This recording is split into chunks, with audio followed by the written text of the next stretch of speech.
रामनगर में जब हम पैदल चल रहे थे बेतिया में, तो एक हजाम सैलून चलाने वाले एक हजाम से लोगों ने मुलाकात कराई। मैंने पूछा सभा में कि भाई लालू जी के राज में और नीतीश के राज में क्या फर्क है। मैं तो भैया हजाम हूँ, अपने भाषा में बताता हूँ कि लालू के राज में और नीतीश के राज में कोई फर्क नहीं है। जनता का हजामत दोनों में पूरा पूरा बना है। फर्क बस इतना है कि लालू जी के राज में हजामत अपराधी बनाता था, नीतीश के राज में हजामत जनता का अधिकारी बना रहे। लालू जी के राज में जो अपराधी था वो गन लगाकर लूटता था, नीतीश के राज में जो अधिकारी है वो कलम लगाकर लूट रहा है। मैं आपके माध्यम से जनता से यही अनुरोध करूंगा कि 30-35 साल से जिस भय में आप जी रहे हैं, उस भय से निकलने के लिए आप आइए और एक बेहतर विकल्प का चुनाव कीजिए। जो लोग भाजपा को वोट दे रहे हैं उनको आपके माध्यम से ये जरूर याद दिलाना चाहूंगा कि ये वोट किसी व्यक्ति को नहीं है, नीतीश कुमार का हाथ मजबूत करेगा। तो अगर आप नीतीश कुमार को का हाथ मजबूत करना चाहते हैं, अगर आप नीतीश को बड़ा बनाना चाहते हैं, पलटू राम मुख्यमंत्री के कार्यकाल को और मजबूत करना चाहते हैं, तो आप भाजपा को वोट दीजिए। रामनगर में जब हम पैदल चल रहे थे बेतिया में, तो एक हजाम सैलून चलाने वाले एक हजाम से लोगों ने मुलाकात कराई। मैंने पूछा सभा में कि भाई लालू जी के राज में और नीतीश के राज में क्या फर्क है।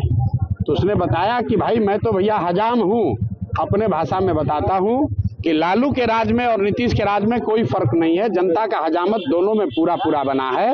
फर्क बस इतना है कि लालू जी के राज में हजामत अपराधी बनाता था, नीतीश के राज में हजामत जनता का अधिकारी बना रहे। लालू जी के राज में जो अपराधी था वो गन लगाकर लूटता था, नीतीश के राज में जो अधिकारी है वो कलम लगाकर लूट रहा है। लालू जी के राज में जो अपराधी था वो डरता नहीं था किसी से, जो करना है कर लो, हम बदमाशी करेंगे, रंगदारी करेंगे, अपहरण करेंगे।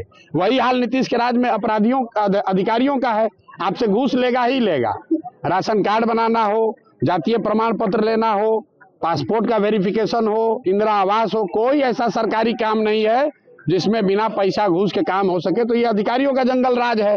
तो आप वोट ये मालूम है, जो सुनील पांडे हैं उनको मालूम है कि जदयू में, पहले जदयू में थे ना ये भाई साहब, तो जदयू में इनको मालूम है लड़ेंगे तो सब हरा देगा।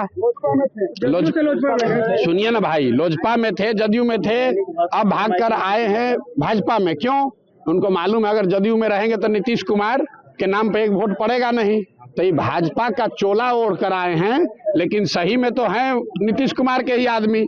और वोट अगर जो भाजपा को दीजिएगा तो नीतीश कुमार को ही फायदा होगा। तो क्षेत्र की जनता को ये बताना चाह रहे हैं कि भैया नीचे मत देखो, ऊपर देखो। बिहार में अगर लालू नीतीश के राज को खत्म करना है तो जन सुराज ही विकल्प है। अगर नीचे देखकर वोट दोगे तो गिर पड़ोगे, कुछ फायदा नहीं होगा।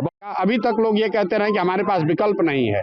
आप देख रहे हैं जितने लोग आज पैदल चल कर आए हैं वो आपके सामने प्रमाण है कि जनता के सामने जब विकल्प होगा कोई किसी से डरने वाला नहीं है।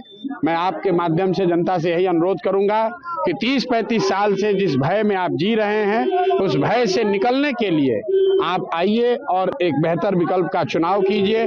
जो लोग भाजपा को वोट दे रहे हैं उनको आपके माध्यम से ये जरूर याद दिलाना चाहूंगा कि ये वोट किसी व्यक्ति को नहीं है, नीतीश कुमार का हाथ मजबूत करेगा। तो अगर आप नीतीश कुमार को का हाथ मजबूत करना चाहते हैं, अगर आप नीतीश को बड़ा बनाना चाहते हैं, पलटू राम मुख्यमंत्री के कार्यकाल को और मजबूत करना चाहते हैं, तो आप भाजपा को वोट दीजिए।